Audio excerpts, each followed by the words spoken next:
Welcome everybody again to an episode of the LeanTakt YouTube channel, and I just wanted to give you a brief video to spark your interest in the sense that Takt can be a very nice tool to use for proposals. So I'm going to give you just a high-level overview. So you look at this proposal.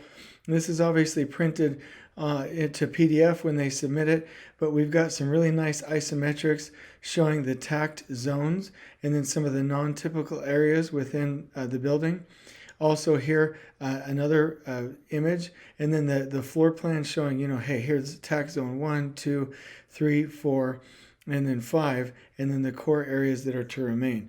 So this shows very clearly what the zones are going to be, and then here's another isometric, and it gives an example, not an example, but a summary of exactly what the zone Takt train would look like. So you have all the Takt wagons here shown in the proposal, and then the actual Takt plan. And this shows the completion, in this case, of building N and building L.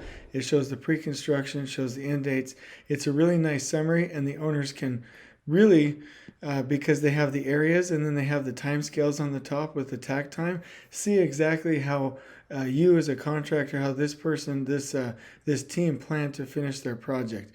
There's a nice write-up in here, and I like the way it's summarized.